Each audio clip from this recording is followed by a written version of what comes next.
بسم اللہ الرحمن الرحیم اللہم صلی علی سیدنا محمد و علی آلہ و اصحابہ و بارک وسلم علیہ۔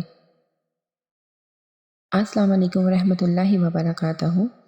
آج میں آپ لوگوں کو ایک بہت ہی خوبصورت واقعہ سناؤں گی۔ مولانا شفیع اکاڑوی رحمۃ اللہ علیہ اپنی کتاب میں لکھتے ہیں کہ مجھے وہاڑی کے ایک گاؤں سے بڑا محبت بھرا خط لکھا گیا کہ مولانا صاحب ہمارے گاؤں میں آج تک میلاد نہیں پڑھا گیا۔ ہمارا بہت دل کرتا ہے کہ آپ ہمیں وقت عنایت فرما دیں، ہم تیاری کر لیں گے۔ میں نے محبت بھرے جذبات دیکھ کر خط لکھ دیا کہ فلاں تاریخ کو میں حاضر ہو جاؤں گا۔ دیے گئے وقت پر میں فقیر ٹرین پر سے اتر کر ٹانگے پر بیٹھ کر گاؤں پہنچ گیا تو آگے میزبانوں نے مجھے ہدیہ پیش کر کے کہا، مولانا صاحب آپ جا سکتے ہیں، ہم بیان نہیں کروانا چاہتے۔ وجہ پوچھی تو بتایا کہ ہمارے گاؤں میں 90% قادیانی ہیں۔ وہ ہمیں دھمکیاں دیتے ہیں کہ نہ تو تمہاری عزتیں، نہ ہی مال اور نہ ہی گھر بار محفوظ رہیں گے۔ اگر محفل میلاد سیرت النبوی صلی اللہ علیہ وآلہ وسلم پر بیان کروایا تو مولانا ہم کمزور ہیں، غریب ہیں، تعداد میں بھی کم ہیں، اس لیے ہم نہیں کر سکتے۔ میں نے لفافہ واپس کر دیا اور کہا، بات تمہاری ہوتی یا میری ہوتی تو میں واپس چلا جاتا۔ بات مدینے والے آقا صلی اللہ علیہ وآلہ وسلم کی عزت کی آ گئی ہے، اب بیان ہوگا تو ضرور ہوگا۔ وہ گھبرا گئے کہ حضرت آپ تو چلے جائیں گے، مسئلہ تو ہمارے لیے ہوگا۔ میں نے کہا کہ اس گاؤں کے آس پاس کوئی ڈنڈے والا ہے؟ انہوں نے بتایا کہ گاؤں سے کچھ دور نورا ڈاکو رہتا ہے، پورا علاقہ اس کے ڈر سے بہت ہی زیادہ خوفزدہ ہے۔ میں نے کہا چلو مجھے لے چلو نورے کے پاس۔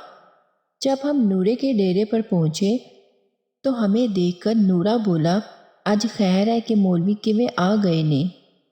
میں نے کہا کہ بات حضور صلی اللہ علیہ وآلہ وسلم کی عزت کی آ گئی ہے، تم بتاؤ کہ کچھ کرو گے؟ میری بات سن کر نورا بجلی کی طرح کھڑا ہوا اور بولا، میں ڈاکو ضرور ہاں پر بے غیرت نہیں ہاں۔ وہ ہمیں لے کر چل نکلا۔ مسجد میں نے 3 گھنٹے بیان کیا اور نورا ڈٹ کر کھڑا رہا۔ آخر میں نورے نے یہ کہا کہ اگر کسی نے مسلمانوں کی طرف آنکھ اٹھا کر بھی دیکھا تو نورے سے بچ نہیں سکے گا۔ میں بیان کر کے واپس آ گیا۔ کچھ ماہ بعد میرے گھر پر ایک آدمی آیا، سر پر عمامہ، چہرے پر داڑھی، زبان پر درود پاک کا ورد۔ میں نے پوچھا کون ہو؟ وہ رو کر بولا، مولانا میں نورا ڈاکو ہاں۔ جب اس دن میں گھر واپس گیا اور جا کر سو گیا اور میری آنکھ لگی ہی تھی کہ پیارے مصطفیٰ کریم صلی اللہ علیہ وآلہ وسلم میرے خواب میں تشریف لائے، میرا ماتھا چوما اور فرمایا، آج تو نے میری عزت پر پہرا دیا ہے، میں اور میرا اللہ تم پر خوش ہے، اللہ نے تیرے پچھلے سب گناہ معاف فرما دیے ہیں۔ مولانا صاحب اس کے بعد میری آنکھ کھلی تو سب کچھ بدل چکا تھا۔